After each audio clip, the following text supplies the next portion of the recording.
Bon, tu vas voir, tu vas comprendre. C'est pas si compliqué. La meilleure manière pour expliquer toutes ces notions, c'est de partir de rien finalement. Parce que si tu pars de Dieu, si tu pars du Big Bang, ben c'est qu'est-ce qu'il y avait encore, qu'est-ce qu'il y avait avant Dieu, qu'est-ce qu'il y avait avant le Big Bang. Donc le mieux, c'est qu'on va partir de rien. Alors pour partir de rien, on va partir du néant, en fin de compte. Parce que le néant, c'est l'absence totale d'être, de temps, d'espace. Ça contient une potentialité infinie, un germe de réalité non manifestée, capable de devenir tout ce qui peut exister. C'est à la fois le rien absolu et la possibilité infinie de toute manifestation, une énergie latente. C'est ce qu'on appelle le paradoxe du néant, le paradoxe essentiel pour la création. Donc au début, il n'y a rien, il y a le néant. De ce néant surgit l'esprit. L'esprit, c'est quoi? C'est une dynamique fondamentale entre le rien et la possibilité du tout. L'esprit, c'est une énergie vibratoire, une unité pure avec le potentiel latent de polarisation. En gros, si tu veux, l'esprit, c'est de l'énergie potentielle. Voilà. L'esprit, c'est aussi une intelligence originelle qui organise le passage de ce néant, justement, à l'existence. Voilà. C'est le verbe, comme on disait dans les traditions spirituelles, dans les religions. C'est à la fois l'esprit, il est porteur de la conscience, donc l'intelligence organisatrice de notre réalité, de notre univers, on va le voir, et de l'amour. Donc deux forces, la conscience, l'amour. En physique quantique, l'esprit pourrait être vu comme un champ de potentialité, un état d'onde avant la matérialisation, ou tout simplement le champ de Planck. Voilà pour l'esprit. Après, tu as la conscience.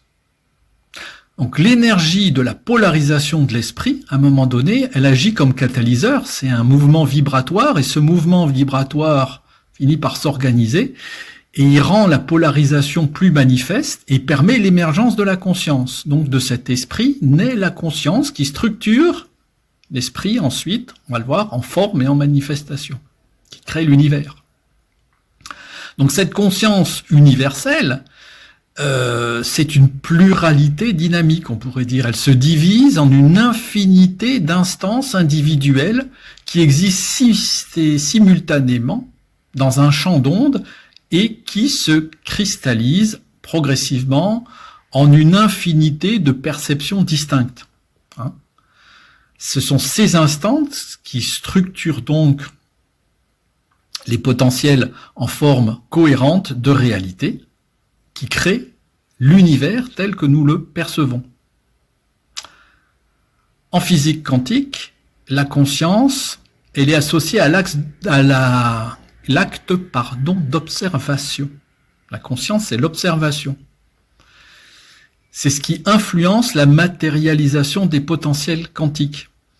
Il y a une expérience célèbre qui est l'expérience de Jung, à savoir que quand on projette des particules à travers deux fentes, selon qu'on y met de la conscience ou pas, elles se manifestent sous forme d'ondes ou sous forme de particules. Voilà. Donc le champ de conscience, qui est le support de cette manifestation, il est parfois aussi associé à l'espace, puisque l'espace, finalement, c'est le contexte qui sert de matrice pour toutes ces perceptions et manifestations de la conscience. Et l'amour dans tout ça. Alors, l'amour universel, rappelez-vous, l'esprit, deux forces, la conscience et l'amour. Mais l'amour universel, l'amour tout court, c'est la force qui relie toutes les instances de conscience. C'est la dynamique inverse, c'est la dynamique qui unifie ce qui a été différencié par la conscience. C'est la mémoire du principe de retour à l'unité du néant. Parce que rappelez-vous, on part du néant. Et finalement, le néant, si c'est le rien, ça reste rien. Tout ça, c'est un petit peu mental, on va le voir. Donc, l'amour maintient l'unité au sein de cette diversité, toutes ces multiples, cette infinité d'instances de la conscience. Eh bien, il y a une cohésion fondamentale qui est assurée entre toutes ces formes issues de la polarisation de l'esprit par la conscience. Voilà. En physique, là encore, l'amour peut être vu comme l'attraction fondamentale, c'est-à-dire la gravité, la cohésion des champs, l'intrication quantique. Voilà. Tous ces phénomènes de physique, finalement, ils expliqueraient assez simplement, finalement, ce qu'est que cette force d'amour, intitulée amour. C'est ce qui maintient, finalement, les relations entre les éléments d'un système et ce qui empêche le chaos total. Voilà. Voilà comment on le définit en physique. Et maintenant, l'univers. On a vu, on a une énergie potentielle latente, l'esprit, on a qui se manifeste en forme de conscience, des instances qui deviennent des formes, et toutes ces formes sont unifiées par une force qui s'appelle l'amour. Bien, l'univers, c'est le champ d'énergie qui est créé par la conscience. C'est ce champ d'énergie vibratoire qui est interprété comme des objets ou des événements. La conscience, elle se manifeste en des objets ou des événements. Et donc, ce champ vibratoire d'énergie, c'est finalement l'univers. L'univers, c'est toute la création. La conscience, elle structure ses vibrations, elle influence la réalité, comme en physique quantique avec l'observation. Je vous citais comme expérience de Jung entre ces particules qui, dès lors qu'on y met de la conscience ou de l'intentionnalité, deviennent ces éléments qui se comportent plutôt comme des ondes, des longueurs d'onde, et dès lors qu'on y met de la conscience ou de l'intentionnalité, deviennent des particules. Voilà. Donc, la conscience structure ces vibrations pour en faire des réalités, une réalité physique, selon l'expérience que je viens de vous citer, à titre d'exemple. Donc, ce sont bien nos perceptions qui créent la réalité. La matière est une illusion. C'est une densification des vibrations dans le champ de conscience qui semblent solides, mais qui sont constituées de vide à l'échelle quantique. Le meilleur exemple, c'est que si vous prenez un atome, eh bien la distance entre l'électron et le noyau, elle est comparable à la distance entre la Terre et la Lune. Donc vous voyez bien que tout ça, c'est constitué de vide, parce que la matière est constituée d'atomes qui constituent des molécules. Mais si un atome, déjà, c'est du vide, normalement, il n'y a rien. Voilà. Aussi difficile que ça puisse être à appréhender pour un esprit humain. Voilà. Donc la stabilité de tout ça, c'est encore une illusion. La stabilité perçue de cette organisation, ça vient finalement de cette organisation faite par la conscience. C'est une organisation mentale de l'information qui dépend purement de nos processus de perception. Donc l'univers, quelque part, l'univers créé, on pourrait dire que c'est un rêve de l'esprit, c'est une projection mentale qui n'a d'existence que dans notre champ de perception, dans notre champ de conscience. Tout ce qui rentre dans notre conscience, rappelez-vous, ces vibrations qui deviennent des objets ou des situations, des expériences, ce ne sont que des vibrations qui sont traduites par la conscience, qui sont organisées, ces informations sont organisées, et ça nous donne des perceptions. Voilà. Mais tout est mental. Il n'y a rien. Il n'y a rien parce que finalement, tout part du néant. Voilà.